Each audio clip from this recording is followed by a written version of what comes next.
shoes and out the door. 5, I'm alive. 6, 7, 8, feeling great. Hey everybody, welcome back to the Beyond Your Wildest Genes podcast. I'm your co-host today, Dr. Mike Akinfora, and I have the distinct pleasure of having my good friend, Dr. Laura Foster, on the line today. Laura, how are you? I'm doing great. Thank you. It is so great to hear your voice. We've wanted to get you on the show, and both of us have been so busy with lots of fun projects, trying to change the world, make the world a better place, and we're finally able to nail down a time where we can get together and have a little chat. I know. I'm super excited that it worked out for us. Absolutely. I'm going to read Laura's bio, and then we're going to dive right into it. Laura believes that life is meant to be experienced as a journey of truths and perfect moments that edge you closer to living from the level of your soul. We all know what truly fulfills us, despite the fact that many of us become distracted from experiencing our greatest life experience. Laura has been an inspired chiropractor for over 20 years, and along the way she has coached and led retreats, workshops, and group gatherings that have allowed her to tap into her gift of helping others find their truth and greatest sense of self. Our soul work is our greatest work and also our most rewarding. It's where joy, passion, and inspiration reside, and when we take the time to create the space and opportunity to connect with that part of ourselves, we become grounded in who we are. Laura has an enlightened way of helping others find their way to this place in a lighthearted, fun, and relaxed way. Laura has many passions with a multitude of interests, but all of them include connection, laughter, and great food. Life is meant to be shared with meaningful people and in extraordinary experiences. Laura, welcome to the show. That was a lot. Thank you so much. Nobody gets to hear the cuts except for me and Wandalee and Noah, and they will be laughing hysterical at this one because that's just my gift. It takes me about 5 minutes to go through the bios for folks, and when you listen to it, folks, it sounds great. But believe me, there's a lot of traction there in getting that finished product out there. It's perfect. It's perfect just the way it was. I loved it. So we like to start our show, Laura, with tell us your journey. Tell us how you got here. Well, I mean, I will keep this as sort of simple and pointed as possible. I guess the easiest way for listeners to understand is just to start off by saying I'm a chiropractor like yourself. I have joyfully been a chiropractor for 20 years. My journey is so much more than that, but it's so interwoven by what I do on a daily basis, at least on that level. I'm a mom. I have 2 teenage boys. I love to live a very sort of inspired lifestyle. And it all started when I discovered that what I wanted in the world had a lot to do with how I felt in the world. And so as I grew up and I went through life, and I grew up in Western Canada, very much on a hobby farm, at that point, very natural, especially compared to where I live now, which is in the suburbs of Toronto. Mm-hmm. And I found that I needed to go into some sort of healthcare. And what I thought was going to be me going to become a medical doctor, I soon realized that the whole life philosophy of being a chiropractor really resonated on a soul level for me, even if I don't think I realized it was a soul level resonance at the time. And I started my journey into my chiropractic education. So that took me to California, and it took me to Washington State, where I practiced for a few years. And then eventually, as life often does, it took a right turn, and I ended up out in the East here and in Ontario, Canada.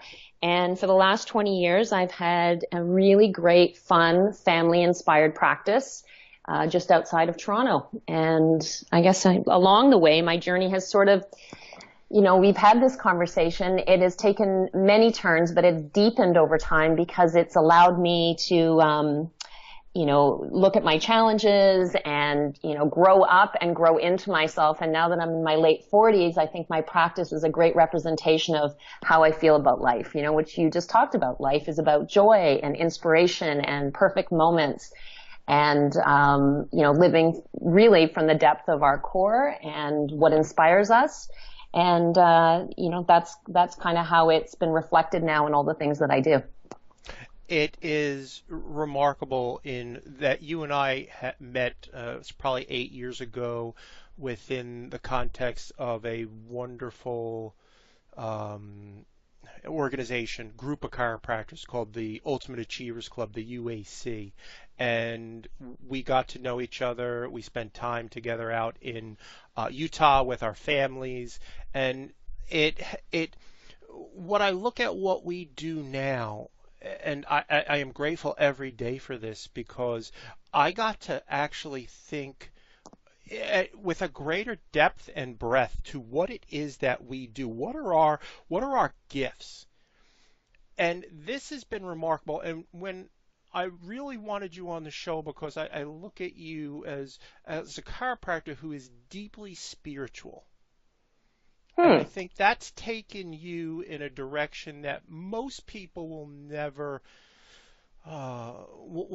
go. Yeah, well,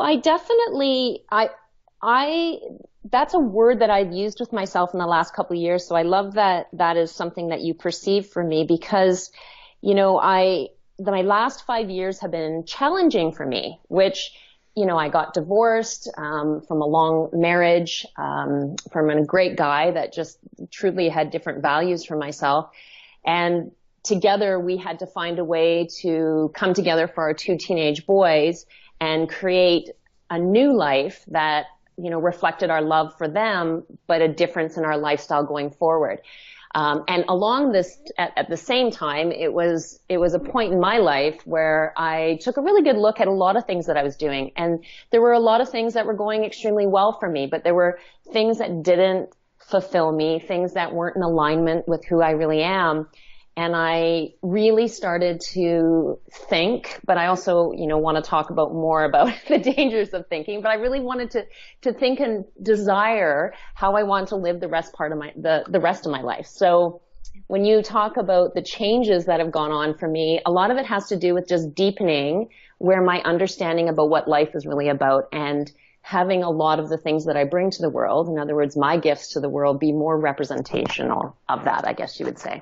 Yeah, I love that. And what the one word that you hit on that kind of I don't want it to get lost is your values.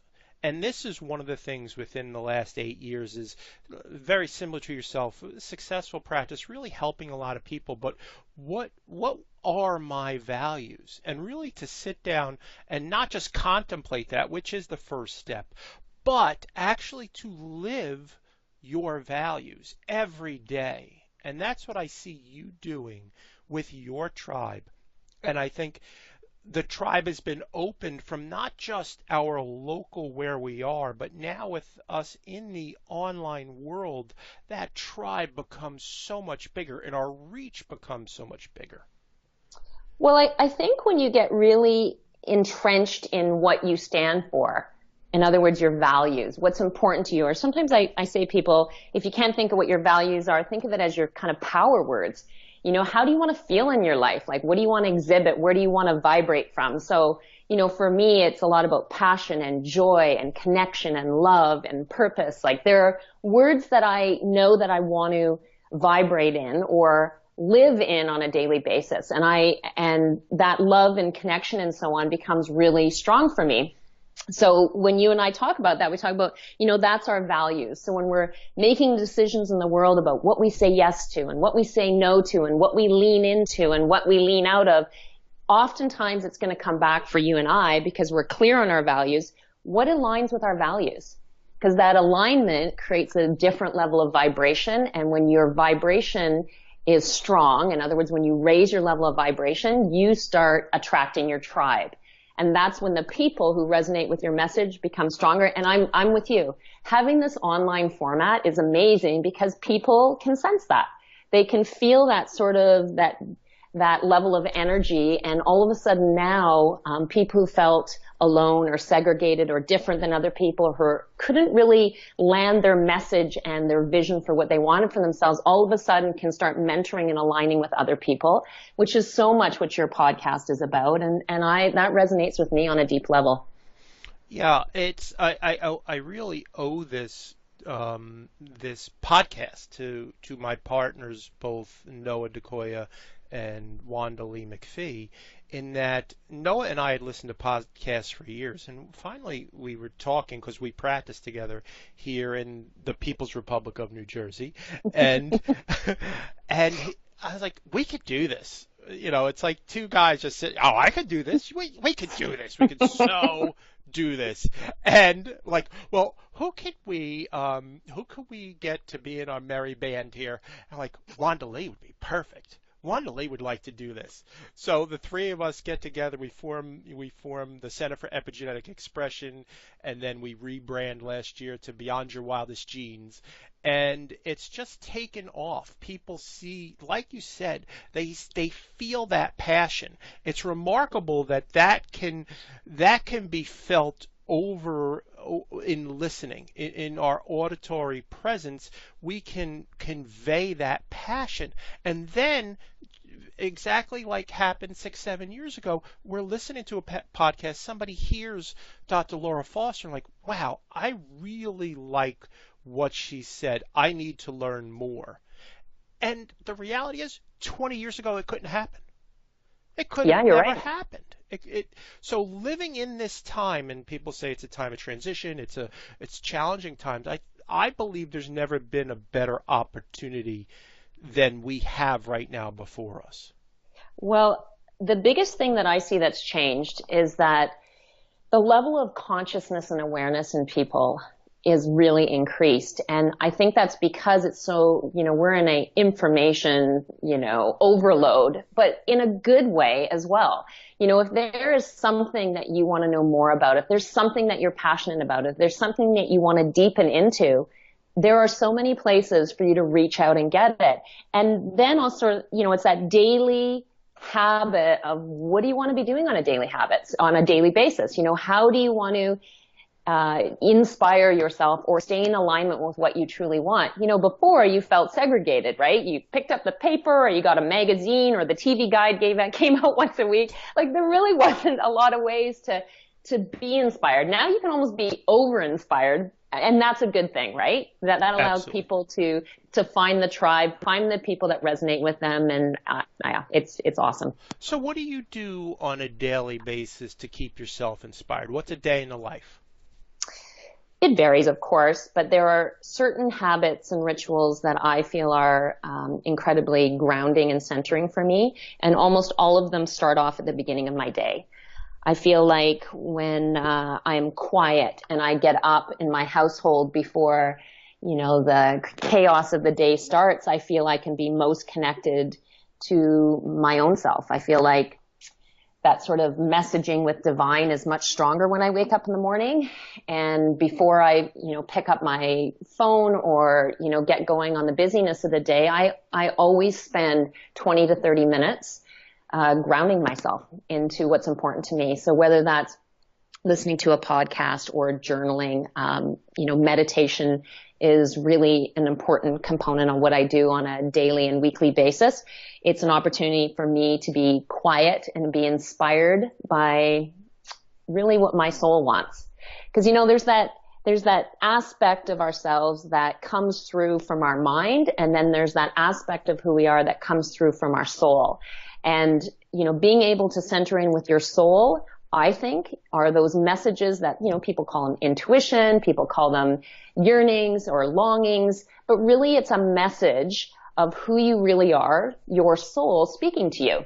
And the closer I believe that you can get to creating lifestyle that is constantly in alignment with that, the more passion and purpose and connection and so on that you're going to have. So I use that time in the morning. So whether I'm meditating or I'm journaling, like I said, or I'm reading something that connects me with what's important to me, that's what I do in the morning. And so for me, it's it always starts with my bulletproof coffee. I always make something really delicious and heartfelt to drink first thing in the morning, and then it's about just me time. So 15 to 30 minutes. Throughout the day, I may do other things. Exercise is a great sort of moving component to keeping me in alignment and in balance, my energy high, and so on.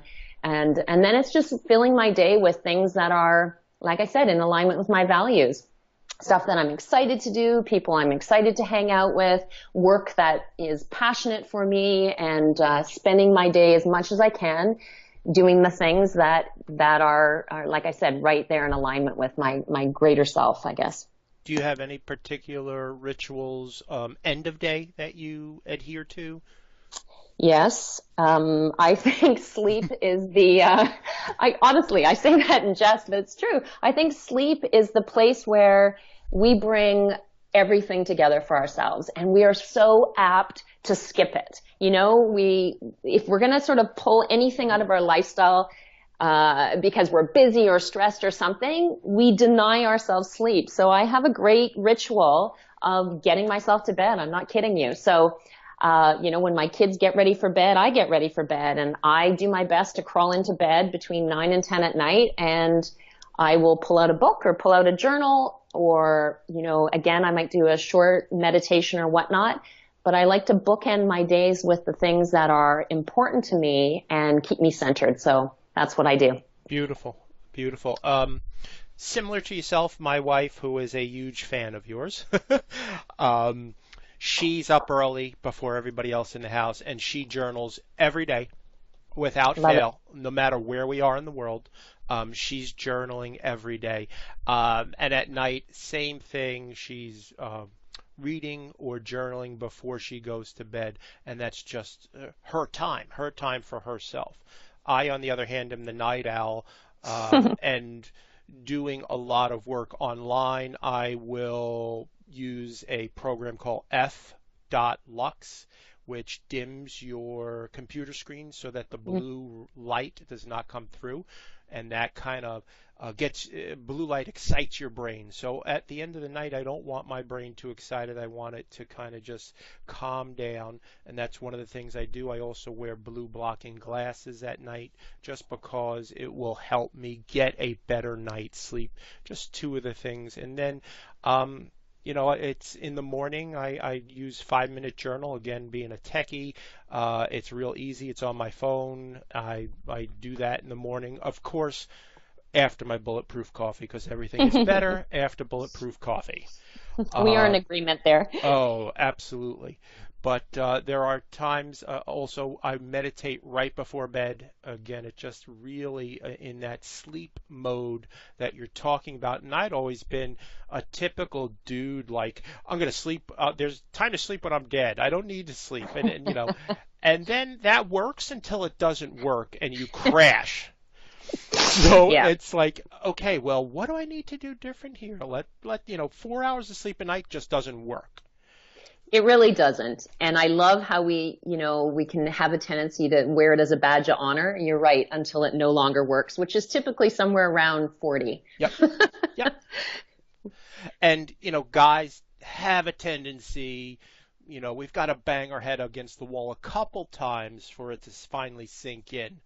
But I highly recommend a 7.5, or I function better at 8 hours. So I try to retro-engineer that so that I'm getting 8 hours. I'm waking up at 6:50, 7 o'clock. I'm going to bed at 11, just so that I have that solid almost 8 hours in there.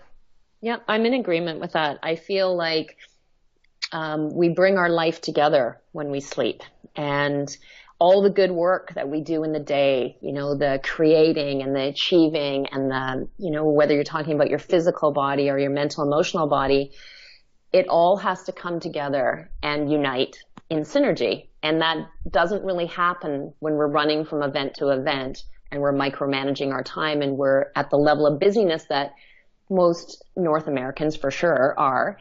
And so if you really want a free thing to do that will leverage your level of health and well-being, it's simply getting to bed before, ideally around 10:30, because then you're in proper alignment with the universe and light and dark cycles and so on. So I'm in agreement there. Yeah, let's talk about something that's near and dear to your heart. It even says it in your bio. You're passionate about a multitude of things, but one of them is great food. Well, yeah. You want to talk about that? I mean, that's a podcast in and of. That's a show into itself. I just touch on that a little bit because I wanted to segue. So Okay. Go ahead. Definitely. Well, to me, good food is often looked as a form of punishment and an area of resistance for people. We often feel bad about food and how we eat and how we make choices, and we obsess about it. Not everyone, but a lot of people in my experience. And I started off life young as worrying about food. I worried about my weight, and I was concerned about how I looked and how I felt. And that was my evolution growing up when I was much younger. I'm not, it didn't go to any level of extreme, but I was cognizant of it. As I grew and I deepened into who I am, I changed my relationship with food. And now I see food as joy. So it's not a reward and it's not a punishment. It's joy. It's, eating delicious food prepared properly in the way that food was intended to be grown and raised and prepared and fed to us in joy and love, to me is again an expression of high vibration. And to eat like that is to self-honor myself. I know that sounds so weird to some people, but when you shift your relationship with food, that's what food becomes. So now I think of food as joy. So it doesn't mean I go around eating all day long or anything like that, but I eat with a level of consciousness and awareness and appreciation. And that's what food has become for me. I love that. So in talking about this, most times, most people have a love-hate relationship with food, and particularly sugar. Mm-hmm. So yes. You've started a sugar detox program. Could you talk to us about that? I'd love to. I mean, this sounds like one of those, this happened to me by accident, actually. It's become, sort of a force in itself, meaning that, I've been doing a 40-day online sugar detox for over a year now. And we have hundreds of people that have gone through the program and loved it. And how it started was, I have a great practice, a great family practice. I've been adjusting, the spine and nervous system for years and had amazing results. But one of the things that was always so painfully obvious to me is that there's a disconnect between how we want to feel and how we're fueling ourselves. And, doing 60-minute workshops and things like that, it wasn't, on nutrition and fueling, wasn't getting the results from my practice members that I felt we could get. And it was holding them back from having a greater sense of life expression. So I developed this program. I started off as 30 days and I did it online so that we could increase our reach and give people no reason why they couldn't be a part of it. And it's grown. It's, I'm currently in the middle of doing one right now. And it's been fantastic. Having people become aware of what they eat, becoming conscious of what they eat is so important. And in a lifetime and in a lifestyle now where there are so many ways to turn. Do you count carbs? Do you count calories? Do you count fats? Do you food combine? Do you eat this way? Do you eat that way? We just simplified it. We made it about sugar. And as a result of making it about sugar, people have become incredibly aware of where sugar exists in their diet. And let me tell you, it is in so many more things than most people are aware of. And as a result of that, focusing on that and having a really detailed step-by-step program, menus, online webinars and, private Facebook pages and all of those sort of components where you, one, learn more and two, have a proper strategy. It's been life-changing for people. That's fantastic. And you lead this program, correct?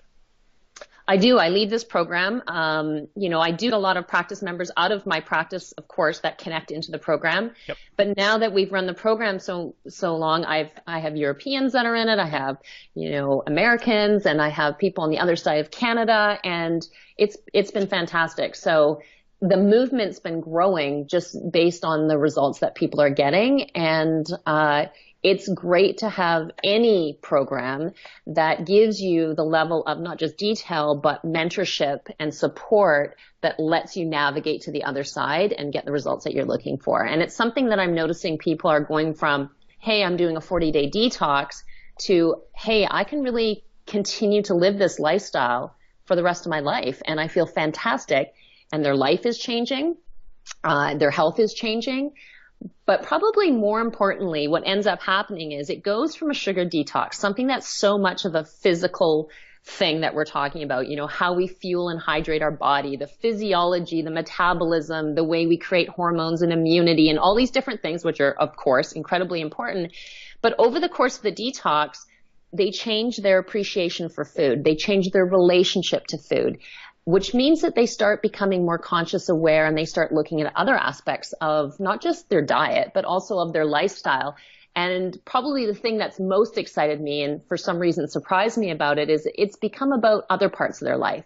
So when they get to the end of 40 days, they're going, you know, what else am I tolerating in my life? What else do I want to change? What else do I want to up level? What other new experiences do I want to have?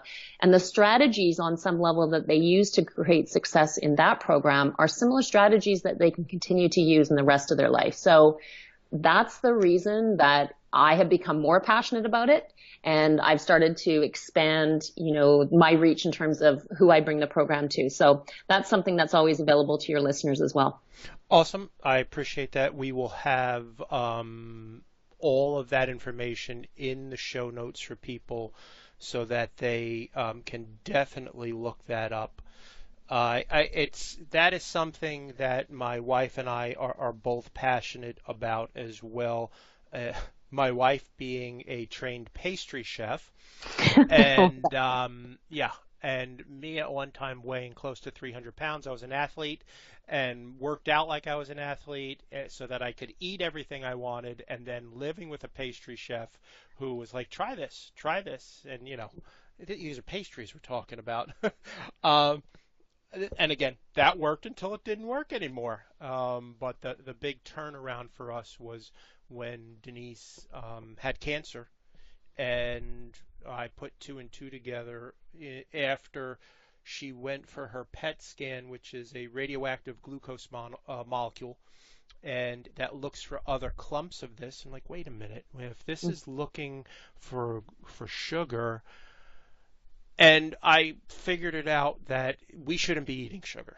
So we immediately stopped that, and I can tell you that it's just like you said, Laura. It's your relationship with food, and I understand exactly what you're saying is that your relationship with food actually changes. It stops being a detox, and it just becomes a way of life.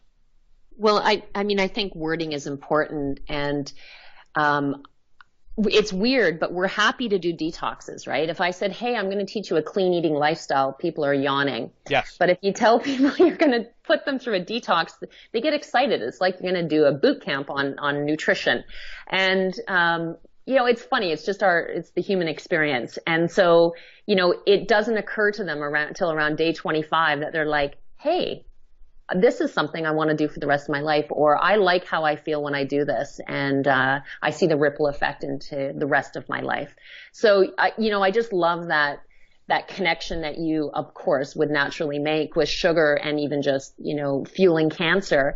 I just think, you know, I often say to people, I'm doing a sugar detox, and without fail, so many people say, I don't really eat sugar. and bless them, I get what they're saying. They're not standing there eating. Maybe they don't have a pastry chef in their household. So there is that. I'll give them that. But what we don't recognize is just, you know, food, quote, manufacturers know the addictive quality of sugar. Mm-hmm. And so they're aware that if they put a certain amount of sugar in food, that consumers become physiologically connected to the food and will purchase more of it.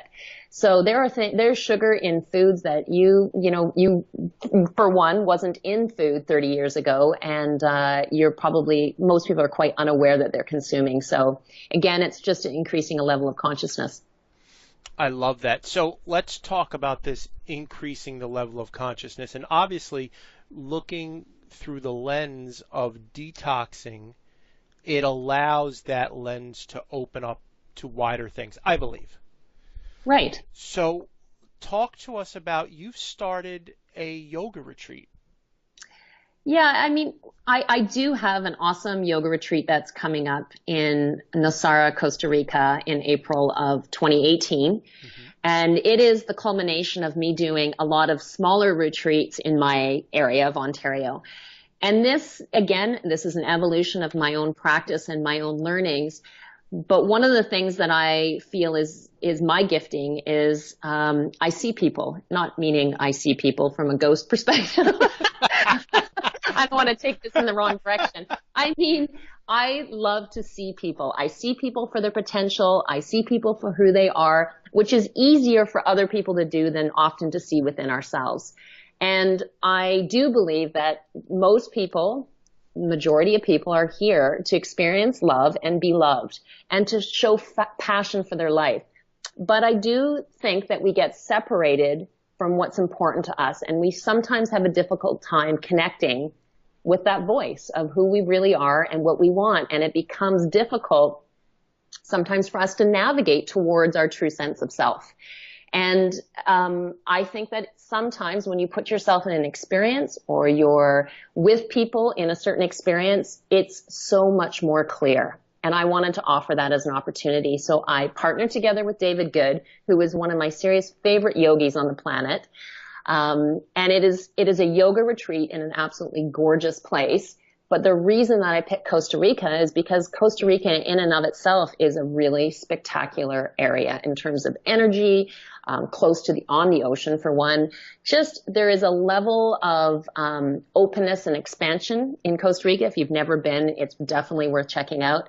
And Nosara is one of those most beautiful areas of Costa Rica. So David and I decided that we were going to lead a retreat down there because it's going to physically put people in a place that's going to shift who they are before they even get there. It's going to, create an opening.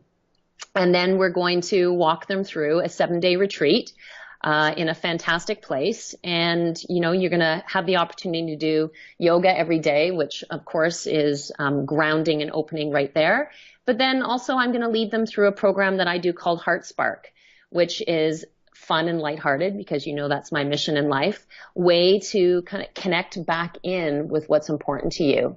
And you can take that as little or as far as you want along the opportunity. And that's what we're doing next year. That is brilliant. Talk to me a little bit more about Heart Spark. What is that? Well, the word Heart Spark is something, that I came up with because I'm aware that I know when I'm in alignment with my soul, when I feel a spark in the center of my heart. Right in the middle of my chest, it is, for me, the area where I ground the most with who I am. And I hope that I hope that resonates with some people on some level. When you have an idea or you have an experience or you meet a person and you get that feeling, right in the center of your core. And it's like, for me, it's like a spark. And I have learned that that's a connection piece for me, that tells me something when I feel that I am doing something of value or that I am experiencing something that I need to pay attention to or say yes to or lean into. And, I think that that's the way we can guide ourselves in many ways. That reconnects us with our gifts and, our divine possibilities, for one. And so, that's where Heart Spark came from. And I have created a bit of a process. It's not going to be hours every day because you're in Costa Rica. You need to go have fun. Mm-hmm. But a little part of every day is going to be spent in deepening into that and kind of walking through this fun journey and, seeing more of who we are and connecting more with that. And if you walk away from the end of the 7 days feeling more joyful, more abundant, more gracious, and have more gratitude for who you are and what you're capable of, then my work will be done. That is brilliant. And is that your first time that you're offering that down in Costa Rica? Yes, it is. Wonderful. Yeah, most definitely. I mean, how could you not come away more joyful after that? And well, it's so true. It'd be kind of tough. It would be kind of tough. Even if you didn't even run into me and you just went there, you'd probably have a great experience as well. But we are definitely putting together a program that is meant to inspire people for really what they already know. And of course, given that I'm already a foodie and that I love divine, lifestyles, we did not skimp on the place that we chose to have this retreat. Very nice. Well done. Thank you. Well, I have to do the retreat too, so I wanted to make sure it was up to par for anybody attending. I love that. Our mission for our Beyond Your Wildest Dreams, and it is gratefully borrowed from my mission, which is to educate, empower, and inspire our community. But also, on a daily basis, and I write this down every day, my mission is to create value, opportunities, and possibilities. And this is what you're doing. It's inside out. And that's what we're trying to get to, folks. It's the inside out, not the outside in.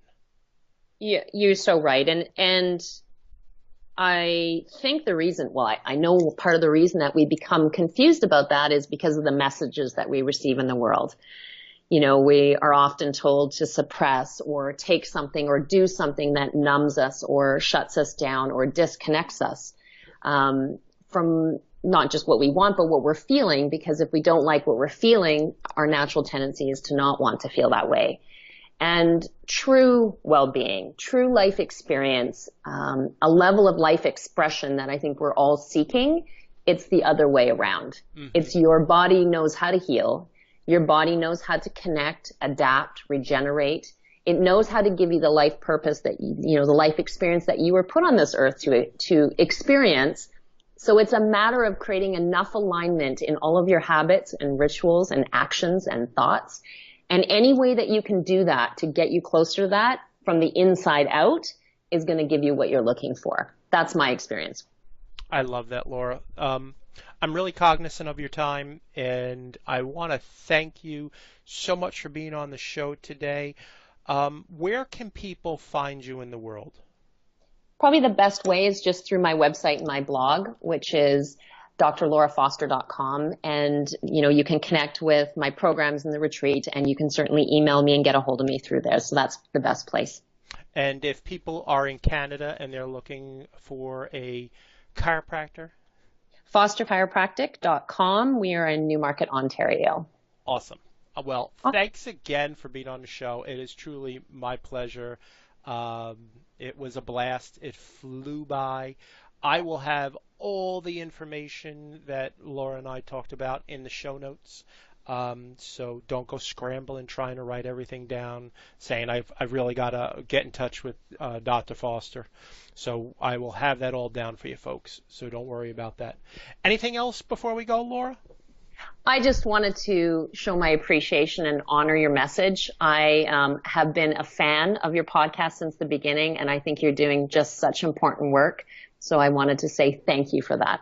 Oh, it's my pleasure. Again, it's our passion, as we've said before, and it started literally awoken the passion within inside me.